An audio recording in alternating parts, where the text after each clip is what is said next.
Welcome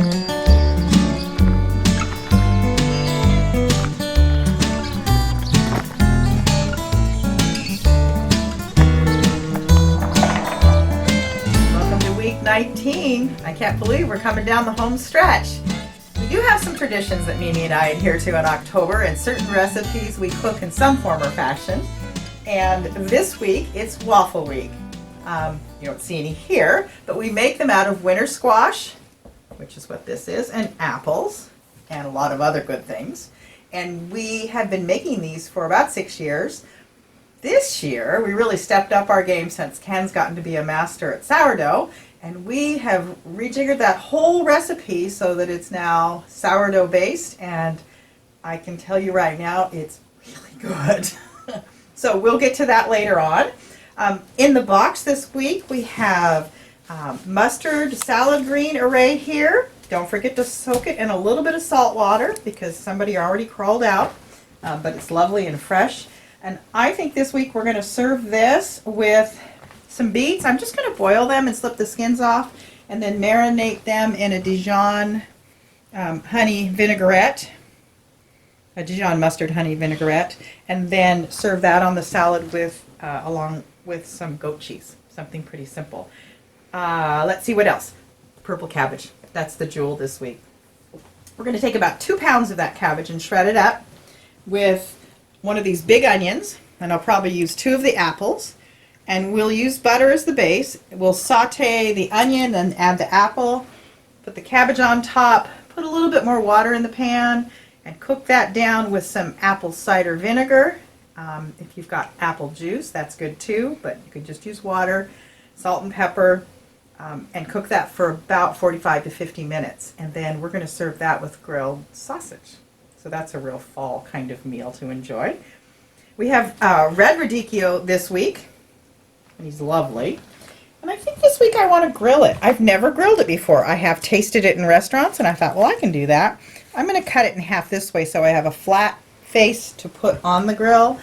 Before I put it on the grill, I'm going to rub some olive oil and a little salt and pepper on it and just kind of turn it on its different facets for about 6 or 7 minutes.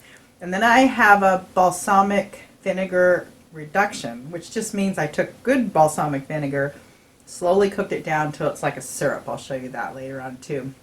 And then I think, like I taught you last week, I think it's good to have a little fat with it, so I'm going to take a Parmesan that I have that's really sweet and just peel big curls off of that so that when you get a bite of it, it's not just a little shred, it's a piece of cheese. So that's what we'll do with the radicchio. We've got greens, and of course, after you heard me talking about my new favorite recipe, I might go digging in my garden for a little more and make some more of that, what did we call it, Ken? Mesa greens? That sounds good to me. The Hubbard, this is a mini Hubbard squash that we're growing out this year. So they're not the huge colossal things you have to manage. It's a really nice size. It just came out of the field this morning. I think I'll give it just another week, just to let it drop off a little moisture. Next week, we'll make our enchiladas that are stuffed with roasted winter squash, grilled roasted peppers, goat cheese, and then cooked in a tomatillo sauce that I have in the freezer from this summer. So I'm going to hold back the peppers. I can't believe we still get some. It's practically November. This is exciting. And the Hubbard squash for next week. So if we're talking about triaging the box, that's my version of it. We've got more purple potatoes, and we never got around to cooking ours up last week, so I'm going to make a large tray of roasted purple potatoes, cut up the carrots we got that are so sweet into kind of an oblique coin. You saw me do that a couple weeks ago. And I'm going to top it with Ethiopian green sauce. A lot of you have tasted this before. I tumbled onto it a couple years ago. The recipe will be up. It's in the archives now. And that drizzle, so it's a butter-based green sauce that'll keep for weeks and weeks and weeks in the fridge. And that just gets drizzled over room temperature or hot roasted vegetables, and that's kind of a nice treat.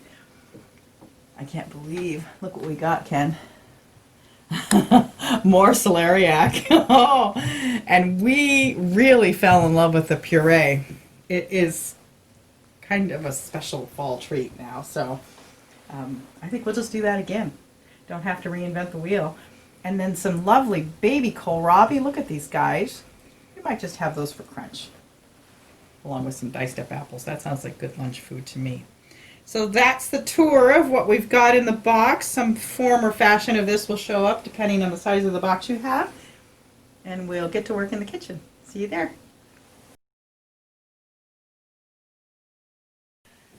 So today we're going to make our pumpkin apple walnut waffles, but we're doing what I consider an upgrade. Ken's become quite a master at sourdough, and I've found that when he makes things with sourdough, it's much more digestible for me. So I thought, well, maybe we can apply the same thing to our waffles. So if you don't want to mess with sourdough, the traditional recipe we make every year is up on the website. But we're going to add an addendum to that, a separate recipe, and that's for sourdough. Basically the same ingredients, except you start it the night before. And Ken has found that he can proof breads, and we proofed our waffle mix in the oven overnight. There's no heat on it, but we left the light on. Of course, now you can see how dirty everything is. And that creates about an 80-degree environment in our rather cool home, so it's perfect. And it allows it to proof. So you can see that the fermentation has begun. This has the oats, the apples, a little bit of whole wheat flour, 2 cups of the curry squash. So you remember the little guy with the kind of pointy hat? I decided last night to roast him, and then while it was still warm, I put it in the food processor along with the buttermilk, and then stirred in the rest of the ingredients that we call for. Let me just tell you quickly, for those of you who are used to a different method, we did 2 cups of the mashed squash, 2 cups of buttermilk, 2 large apples. I left the peel on, but we diced them.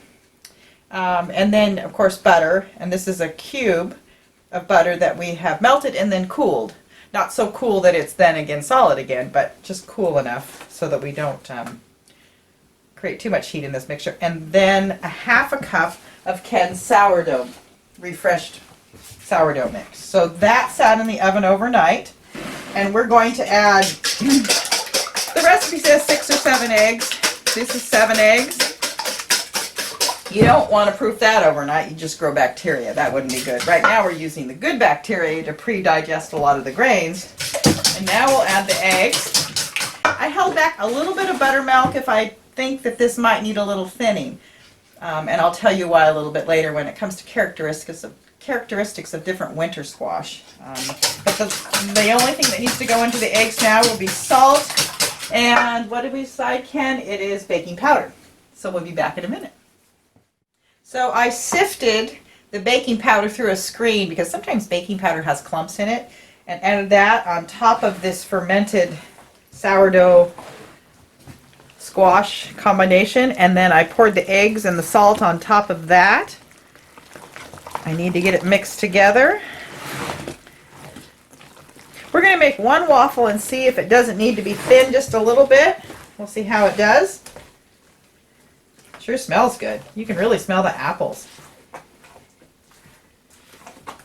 So we'll be back with the waffle maker in a minute. All right, we're going to give this a try. This is a 2/3 cup. We'll see if this is not so thick that it won't run out a bit.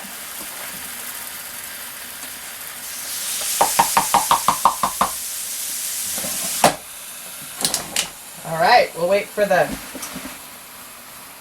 waffle bell to go off. I put it up on the high temperature.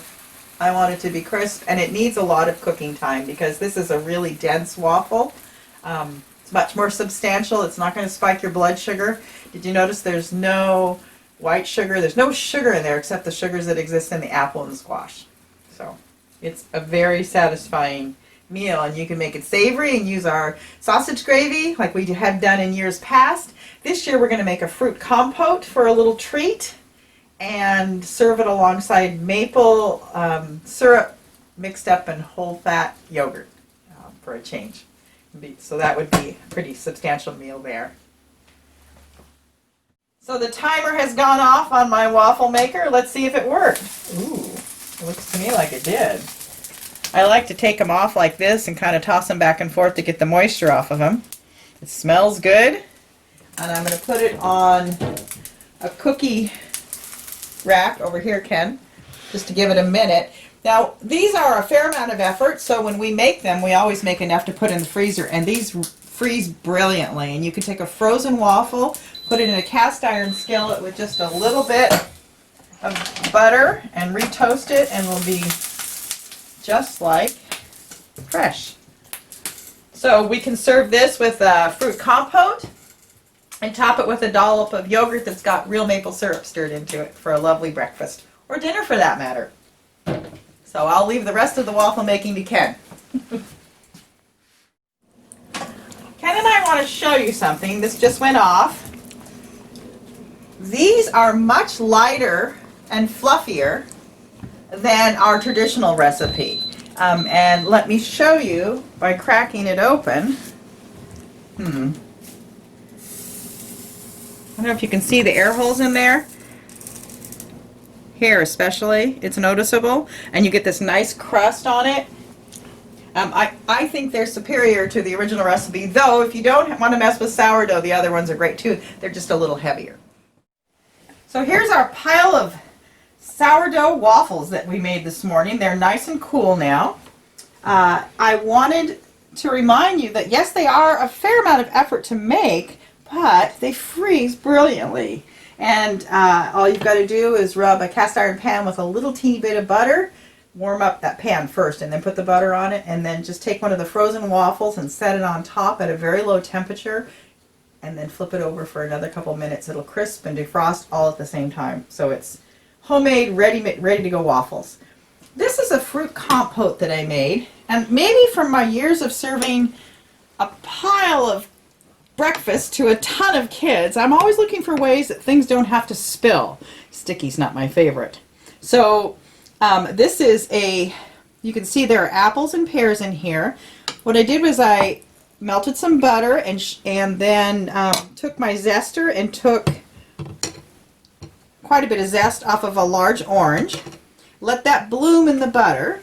Then I added a half of an orange juice squeezed into it, just the juice. Let that reduce for a while. Then I added a little more butter, cooked it, added the apples, and then cooked that through. And then I added some maple syrup. So now I've got the brightness of the citrus, the butter, and sweet. So now when you want to serve the waffles hot, you would just serve this. You get fruit on top of the waffle and stick your spoon in here and get some of the wonderful, if you will, syrup. But it's butter and syrup all together, so it's a simple way to do it. Or you could just serve some of the jam you made this summer. Don't forget all those goodies that you've got on your shelf if you were feeling industrious this summer. So these waffles go a long way, but I have to say I'm a fan of the sourdough. So welcome back after a day of, not really a day, after about 3 hours of puttering around the kitchen and cleaning up mess and doing all the things you do when you're trying to get through the week. I have a couple of notes to make. I changed my idea of what I wanted to do with the radicchio because it looks like it may have gotten a little sunburned along the way. Some of the inside leaves, it is not the end of the world because 90% of it was perfect, so rather than grilling it as a half, I pulled the leaves apart to check for any of this sunburn, and then soaked it for 30 minutes in ice water, spun it dry, tossed it in a little olive oil, and then I grilled it. And then I drizzled a balsamic reduction, which is just balsamic vinegar cooked down to syrup level, and then that's just a fresh goat cheese on there. It's tasty, and I can't taste any better when you're done doing that. These are beets, the little beets that we got, and they were boiled. And then that makes it easy to skin them and just chop them up, and I have it in a seasoned vinegar, no oil. These are roasted purple potatoes with carrots, and this is the green Ethiopian sauce. Check the recipe out. It's one of my favorites. Of course, this is cold now, so the butter is all coagulated, but the compote is a great way to put fruit on the table with a little sweet and some orange juice, and I thought, that'd be good on oatmeal too. Ken and I couldn't pass up the celeriac and have a little bit more puree throughout the week. And then dinner tonight, and this is half of that red cabbage, a large, big jumbo onion from the farm, and 2 of the apples. And then I used some apple cider vinegar, a teeny bit of brown sugar, didn't, and cooked it up for about 45 minutes to an hour. So soak your red cabbage, your purple cabbage, before you use it. It's that time of the year when things want to climb in because it's warmer in there. So if you're going to only use half of it, only soak half of it, and then store the rest in a tight plastic bag. And when you get ready to use it, make a salty water like you would your greens in the spring, and soak that for about 10 or 15 minutes and let any residents try and climb out. So I think we've covered everything, plus the waffles. Don't forget to check out that sourdough waffle recipe. Have a lovely week. Mimi will be back next week to say, both of us, so that we can both say our goodbyes for the season. Both of us have had to self-quarantine on kind of an off schedule this summer because of family needs. But next week we'll be sure to be together so we can send our blessings for the winter. Have a great week. Find a way to be great and kind to your neighbor.